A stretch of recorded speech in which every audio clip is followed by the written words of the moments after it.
April 20th, 1945. 55 feet beneath the shattered garden of the Reich Chancellery, Adolf Hitler celebrated his birthday. The concrete walls of the Führer bunker trembled with each detonation above. The guests who gathered in that cramped, airless corridor did so with the enthusiasm of men attending their own funeral. Generals who once commanded millions stood in a space smaller than a suburban living room, offering congratulations to a man whose hands shook so badly he could barely hold the teacup placed before him. His left arm hung limp at his side. His face was the color of wet cement. The 1,000-year Reich was 55 days from its 12th anniversary, and the man who had built it could no longer climb a single flight of stairs without assistance. Around him, his remaining commanders delivered situation reports drawn from units that had ceased to exist, defensive lines that had already been overrun, and reserve divisions that lived only on the colored pins of his map table. What none of them dared say aloud, and what Hitler himself refused to accept, was that the force tearing the Western Front apart was not the British Army he grudgingly respected, not the Soviet juggernaut grinding from the east, but the American military machine he had dismissed 4 years earlier as a mongrel nation of jazz musicians and factory workers incapable of producing real soldiers. That machine was now less than 70 miles from where he stood. The story of Hitler's final days has been told many times, but it is almost always told from the inside, looking out, as though the bunker existed in isolation, a sealed tomb where madness simply consumed itself. The truth is that every decision made in those last weeks, every delusional order, every phantom counterattack drawn on maps with a trembling finger, was a direct response to American military power that had shattered every remaining calculation the Third Reich possessed. The collapse did not happen in a vacuum. It was driven, mile by mile, division by division, by an army the Nazi leadership had fatally underestimated from the very beginning. Hitler's contempt for American fighting capability was not a late development. It was foundational. When he declared war on the United States on December 11th, 1941, just 4 days after Pearl Harbor, he did so with genuine confidence that it would make no strategic difference. His reasoning followed a logic that German military leadership largely shared. Americans were soft. They came from a decadent democracy, a racial hodgepodge incapable of imposing the discipline and unity that modern warfare demanded. Their army, which in 1939 ranked 17th in the world behind Romania, was a token force with obsolete equipment and no combat experience worth mentioning. German intelligence assessments from 1941 consistently described American industrial potential as impressive, but ultimately irrelevant, because converting automobile factories and refrigerator plants to war production would take years, and the war would be decided long before American power could be brought to bear across an ocean. Wehrmacht planners estimated that even if the Americans somehow managed to raise a credible army, the logistical challenge of projecting that force across 3,000 miles of Atlantic shipping lanes, through submarine-infested waters, and into a hostile continent made a serious ground campaign in Europe a mathematical impossibility before 1944 at the earliest. On this last point, they were nearly correct. On every other count, they were catastrophically wrong. The confidence ran deep because it was reinforced at every level of the German military hierarchy. Field Marshal Gerd von Rundstedt, who would later command the Western Front against the American-led invasion, privately dismissed the American soldier as brave enough individually, but incapable of matching the tactical sophistication of the Wehrmacht. German Staff College doctrine treated the American Civil War as the last serious military effort the United States had produced, and even that was studied primarily as an example of how not to conduct operations. The First World War experience of the American Expeditionary Force was acknowledged grudgingly, but its late arrival and dependence on French and British equipment were taken as proof that American military capability was derivative, not organic. This was the institutional consensus, shared by intelligent and experienced men who had every reason to take their enemies seriously, and who nonetheless convinced themselves that the wealthiest nation on earth could not translate its wealth into the specific form of organized violence that decided wars. The first real shock came not on the battlefield, but in the production statistics that began filtering through German intelligence channels in 1943. American factories were producing aircraft at a rate that German analysts initially dismissed as Allied propaganda.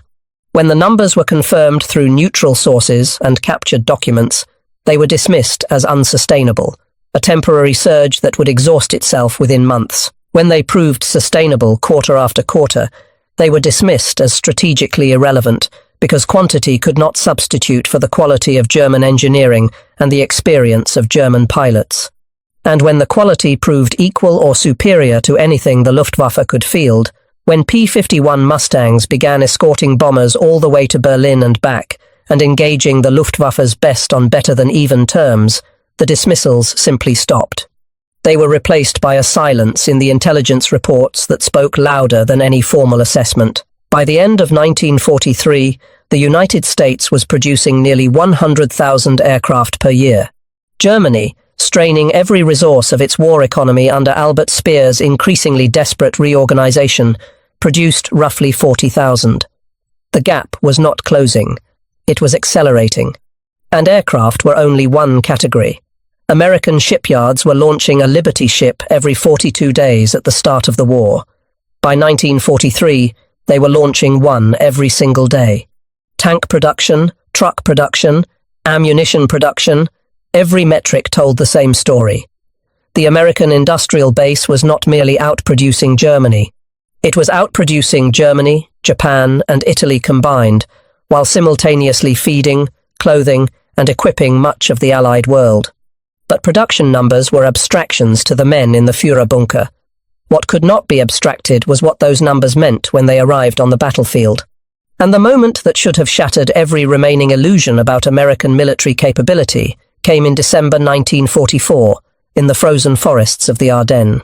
Hitler's Ardennes offensive, launched on December 16, 1944, was his last strategic gamble in the West. The plan was characteristically bold and characteristically detached from reality. 3 German armies, including the rebuilt 6th Panzer Army under Sepp Dietrich, would smash through the thinly held American lines in the Ardennes forest, race to the Meuse River, and capture the port of Antwerp. This would split the British and American forces, deny the Allies their primary supply port, and create the conditions for a negotiated peace in the West that would allow Germany to concentrate everything against the Soviets. The plan required speed, surprise, and above all, an American army that would collapse under the shock of a concentrated armoured assault the way the French had collapsed in 1940. Hitler was certain the Americans would break. He told his generals that the Americans were not real soldiers. They relied on material superiority, not fighting spirit. Strip away their air cover, hit them with concentrated force in bad weather that grounded their planes, and they would run. The initial assault did achieve surprise.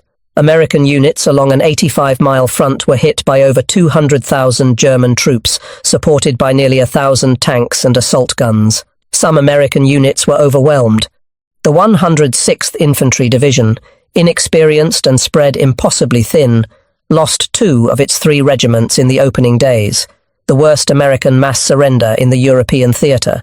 German spearheads pushed westward through gaps in the American line, and for the first 72 hours, the offensive appeared to be succeeding. In Berlin, the mood briefly lifted.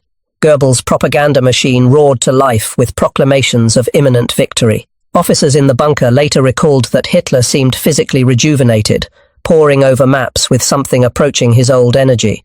Then the Americans did something the German plan had not accounted for. They did not break. At Bastogne, the 101st Airborne Division and elements of the 10th Armoured Division held the critical crossroads town against repeated German assaults. When the German commander sent a delegation under a white flag demanding surrender, the American reply, delivered by Brigadier General Anthony McAuliffe, entered history with a single word that required translation for the bewildered German officers. But the defence of Bastogne was only one piece of what happened. Across the entire Bulge, American units that had been hit, scattered, and pushed back began to reform, counterattack, and fight with a ferocity that stunned German commanders who had expected pursuit of a routed enemy, not resistance from one that was reorganizing under fire. General Hasso von Manteuffel, commanding the 5th Panzer Army and one of the most capable operational commanders Germany still possessed, later described the American response as unlike anything he had encountered on the Eastern Front. Soviet units that were broken stayed broken. American units that were broken reassembled, found new leadership, scrounged ammunition and vehicles, and came back fighting within hours. The organizational resilience, Manteuffel admitted after the war, was something German doctrine had no framework to understand. It was not the product of fanaticism, which the Germans understood perfectly. It was something structural, built into the training and the culture of the American military at a level that could not be destroyed by tactical reversal. Eisenhower's response confirmed Manteuffel's observation on a strategic scale. Within 48 hours of the German assault, Eisenhower had redirected Patton's Third Army from its eastward advance, wheeled it 90 degrees north, and sent it driving into the southern flank of the German penetration. Moving an entire army 90 degrees in winter over icy roads, while maintaining combat effectiveness, was a logistical and operational achievement that German staff officers studied with professional admiration and personal despair. Patton's forces covered over 100 miles in less than 72 hours, arrived at Bastogne on December 26th, and cracked the siege. By mid-January, the Bulge had been eliminated, and the German forces that had achieved the breakthrough had been savaged. Germany lost roughly 100,000 men killed, wounded, or captured. 600 tanks and assault guns were destroyed, machines that could never be replaced. The Luftwaffe committed its last reserves and lost nearly 800 aircraft. The Ardennes offensive, which Hitler had insisted would break American morale and split the Allied coalition, instead broke the last offensive capability of the Wehrmacht in the West. The failure reverberated through the German command structure in ways that went beyond the loss of men and equipment. Senior German officers who survived the war later described the Ardennes as the moment when the professional military leadership, whatever private doubts they had harbored before, understood with absolute certainty that the war in the West was lost, not because the offensive had failed to reach Antwerp. Offensives failed all the time, and the Wehrmacht had recovered from failures before. The Ardennes was different because it revealed the nature of the opponent. An American army that could absorb a surprise blow of that magnitude, reorganize under fire within hours rather than days, mount a core-level counterattack from a completely different axis within 72 hours, and then systematically destroy the attacking force in a matter of weeks, was not an army that could be beaten by any means. Germany still possessed. The Americans had demonstrated not just material superiority, but an institutional resilience, an organizational depth that no combination of tactical brilliance and individual courage on the German side could overcome. After the Ardennes, the question for German commanders in the West was no longer whether they would lose, but how quickly, and whether they could manage the manner of their defeat. In the bunker, the reports from the Ardennes arrived in fragments, each one a small erosion of the fantasy that had sustained the operation. Guderian, the chief of the General Staff, had opposed the offensive from the beginning, arguing that every tank sent west was a tank that would not face the Soviets when they launched their own winter offensive. Hitler had overruled him with contempt. Now the tanks were gone, the offensive had failed, and the Soviets were massing on the Vistula with a force that dwarfed anything the Eastern Front had yet seen. German officers who served in the bunker during this period later described a visible change in the atmosphere. The brief elation of mid-December gave way to something heavier than despair. It was the slow, suffocating recognition that the American army they had been promised would collapse, had instead absorbed the best blow Germany could deliver, and had hit back harder. What followed was not a retreat. It was a disintegration. On March 7th, 1945, soldiers of the 9th Armoured Division's Combat Command B reached the Rhine River at Remagen and discovered that the Ludendorff Bridge, though damaged and rigged for demolition, was still standing. Under fire from German defenders on both banks, American engineers sprinted onto the bridge and began cutting demolition wires while infantry rushed across. German charges detonated but failed to bring the structure down. The bridge swayed, groaned, and held. Within 24 hours, American forces had established a bridgehead on the eastern bank of the Rhine, the first hostile crossing of that river since Napoleon. Hitler's reaction was volcanic. He ordered the immediate court-martial and execution of 4 officers deemed responsible for the bridge's capture, including a lieutenant colonel who had commanded the defense. The Führer raged that the Rhine was Germany's sacred barrier, its crossing supposed to be impossible, the failure the result of cowardice and treason rather than American audacity and engineering skill.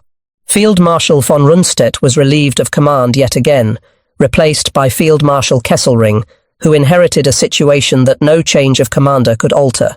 German officers who witnessed the aftermath of Remagen described the psychological impact as disproportionate to its immediate tactical significance. The bridgehead was small, heavily contested, and the bridge itself collapsed 10 days later from accumulated damage. But the symbolic weight was enormous. The Rhine had been Germany's great defensive moat, the barrier that would buy time for reorganization, for the deployment of wonder weapons, for the fracturing of the Allied coalition that Hitler still believed was inevitable.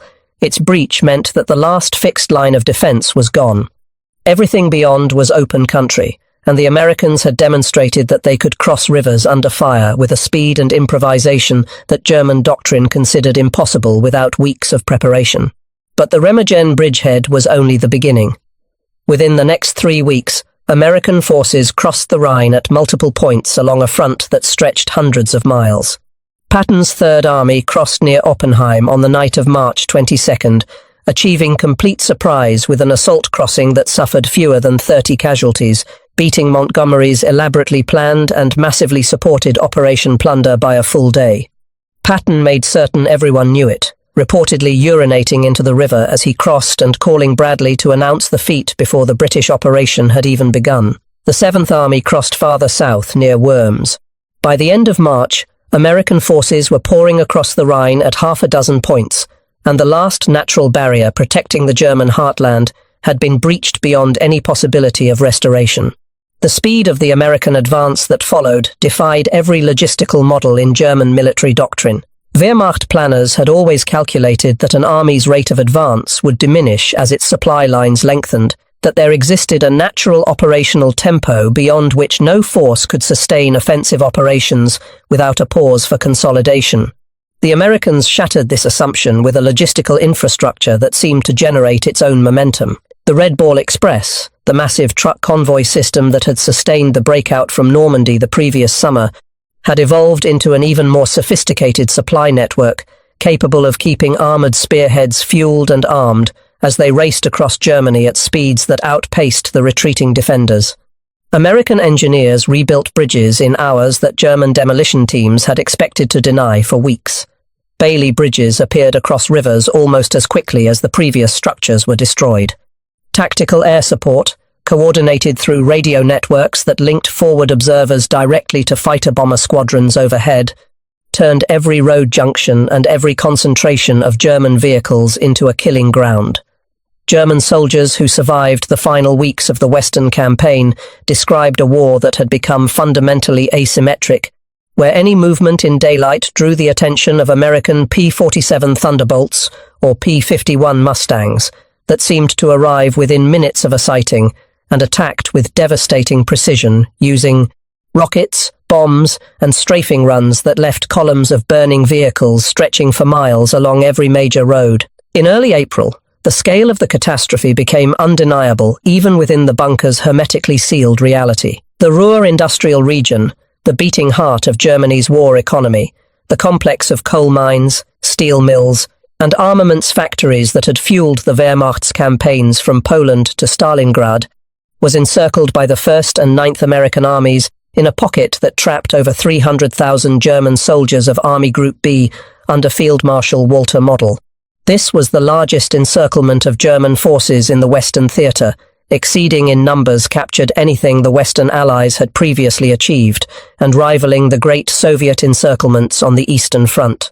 The pocket measured roughly 70 miles from east to west, and was compressed daily as American divisions pushed inward from every direction. Model, one of Hitler's most trusted defensive specialists, the man Hitler had repeatedly sent to stabilize collapsing fronts across Europe, earning the nickname the Führer's Fireman, found himself trapped in a pocket with no prospect of relief, no meaningful air support, and supplies that dwindled by the hour. American tactical air power made movement within the pocket suicidal during daylight. Artillery fire, directed by the observation aircraft that German soldiers had learned to dread, fell on any concentration of troops or vehicles with terrifying accuracy. Model attempted to organize a breakout to the east, but lacked the fuel, the ammunition, and above all the combat power to pierce the American ring. His soldiers were a mixture of experienced veterans and hastily conscripted teenagers and old men, the Volkssturm militia that represented Hitler's final fantasy of a nation in arms. Many of the latter simply walked away from their units and tried to blend into the civilian population as the pocket shrank. On April 14th, Model split the pocket into smaller commands in a last attempt to allow individual units to break out. It accomplished nothing except to destroy whatever remained of coordinated command. By April 18th, the pocket had effectively ceased to exist as a military formation. On April 21st, Model dissolved his army group rather than formally surrender, telling his staff that a German field marshal did not capitulate. He then walked into a forest near Duisburg and shot himself with his service pistol. The 325,000 soldiers he left behind surrendered in the largest mass capitulation of German forces in the entire war, a surrender that processed so many prisoners that American units struggled to find the space and supplies to accommodate them. Hitler received the news of the Ruhr pocket's collapse with what aides described as detached calm, the calm of a man who had moved beyond engagement with reality. By this point, the map table in the Führerbunker had become an exercise in pure fiction. Hitler moved divisions that existed only on paper. He ordered counterattacks with units that had been destroyed weeks earlier. He demanded that cities hold to the last man, while their garrisons had already surrendered or melted into the civilian population. When generals attempted to present accurate situation reports, they were met with screaming accusations of defeatism, cowardice, and treason. The cycle of delusion, rage, and denial had become self-sustaining, feeding on itself in the airless concrete corridors while above, the world the Führer had built was being systematically dismantled. The men around Hitler in those final days later provided testimony that forms one of the most extraordinary documents of political collapse ever recorded. Major Bernd Freytag von Loringhoven, the military assistant to General Guderian and later to General Krebs, was one of the most reliable witnesses. He described the bunker's atmosphere in precise, understated terms that were more devastating than any dramatic rendering could achieve. The corridors smelled of diesel fumes, sweat, and damp concrete. The ventilation system struggled to provide adequate air. Officers squeezed past each other in passageways barely wide enough for 2 men abreast. The situation conferences, which had once been conducted in expansive headquarters with large map tables and dozens of staff, now took place in a room where the participants stood shoulder to shoulder, speaking in low voices while the concrete shuddered with Soviet artillery impacts. Freytag von Loringhoven had the professional training to observe what was happening with a clinical eye, and what he observed was a command structure that had abandoned any connection to the military reality it was supposed to direct. Orders flowed downward into a void. Reports flowing upward were doctored at every level, each headquarters adding a layer of optimism to avoid the Führer's wrath, until the situation reports that reached the bunker described a war that bore no resemblance to the one being fought on the surface. Phantom divisions mounted phantom counterattacks against real American and Soviet forces that swept past them without noticing. The final crisis came when Hitler discovered that Heinrich Himmler, the head of the SS, the man whose loyalty had seemed as absolute as the concrete walls of the bunker itself, had attempted to negotiate a separate surrender with the Western Allies through the Swedish diplomat Count Bernadotte. The news reached the bunker on the evening of April 28th. The historian Hugh Trevor Roper, who was the first to reconstruct these events through interviews with surviving witnesses just months after they occurred, correctly identified this as the decisive moment. Hitler's reaction was not merely rage. It was the final collapse of the psychological structure that had sustained him. If Himmler could betray him, then everything was already over.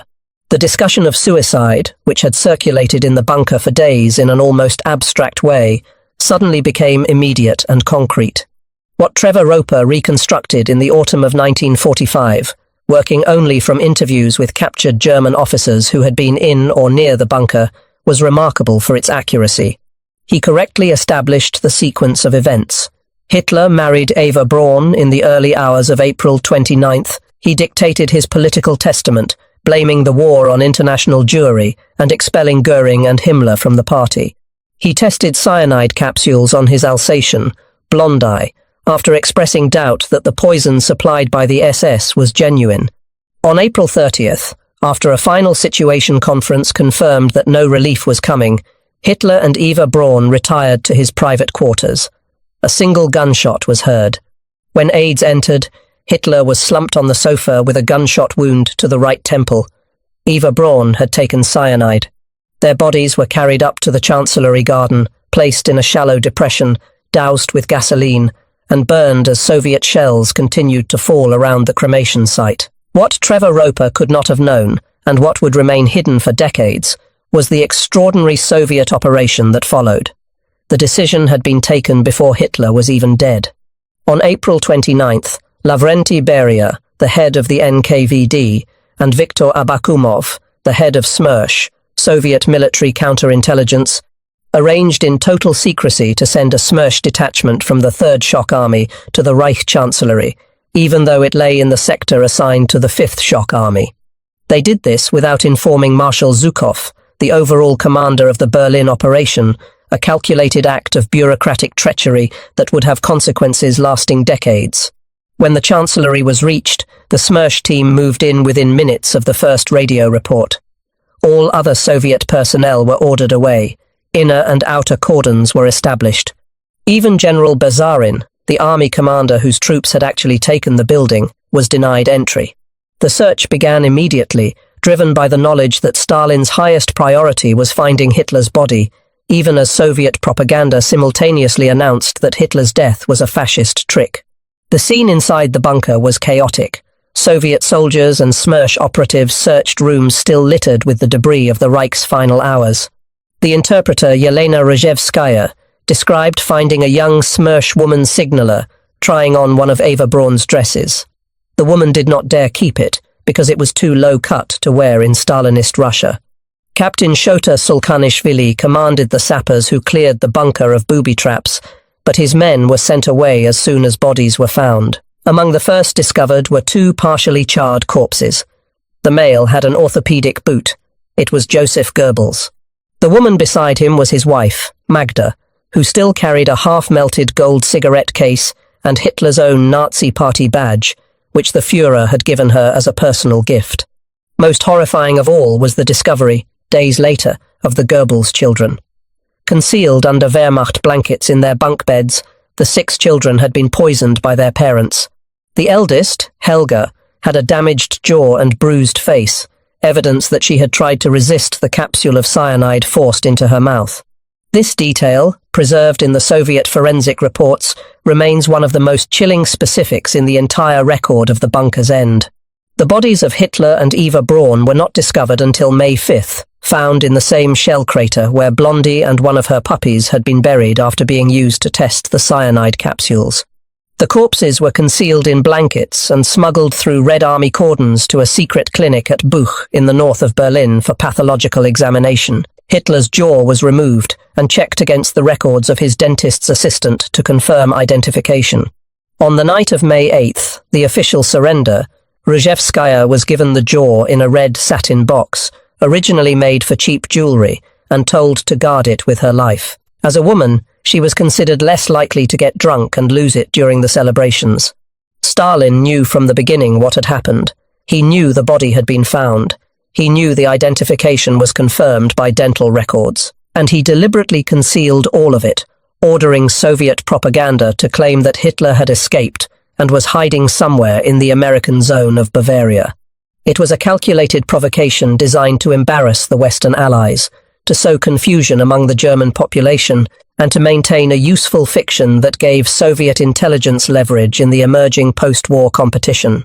The deception was so thorough that it fooled not only the Western press and public, but the highest levels of the Soviet military itself. Marshal Zhukov, the conqueror of Berlin, the most famous soldier in the Soviet Union, was kept in the dark. He did not learn that Hitler's body had been recovered from the Chancellery Garden until 20 years after the war ended, a staggering act of institutional secrecy sustained across 2 decades. Trevor Roper suspected the deception from the start. Working from his base in the British sector of Berlin, he could not understand why the Soviets, who controlled the Chancellery and the bunker and had every resource to conduct a thorough forensic investigation, were not searching for Hitler themselves.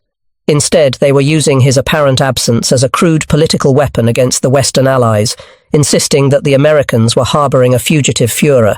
The accusation was absurd, but its persistence suggested that Moscow knew more than it was willing to share. Working from interviews alone, without a single Soviet document, without access to any physical evidence, he reconstructed the final days with an accuracy that the opening of Moscow's archives, half a century later, would largely confirm. The minor errors, inevitable given his limited sources, were corrections of detail rather than substance. He had the sequence right. He had the psychology right. And he was right about the central question of how Hitler died, correctly arguing that the Führer had shot himself rather than relying on poison alone, directly contradicting the Soviet account that insisted on poison because it was considered less soldierly. The American role in this story extends beyond the military pressure that forced the endgame. When Albert Speer was captured and interrogated by officers of the American Counterintelligence Corps in the days after Hitler's death, he complained bitterly that history always emphasizes terminal events. He hated the idea that the early achievements of the Nazi regime would be obliterated by the horrors of its end. But Speer, the architect who had designed the grand halls of the Reich and managed its war production, was wrong. Nothing reveals more about the true nature of a leader and a political system than the manner of their downfall. And the manner of this downfall was shaped, decisively and irreversibly, by a nation whose soldiers, factories, and military doctrine the Nazi leadership had dismissed as unworthy of serious concern. The American army that crossed the Rhine in March 1945 and raced across Germany in April was not the army that Hitler had mocked in 1941. It was the product of the most rapid and comprehensive military expansion in human history.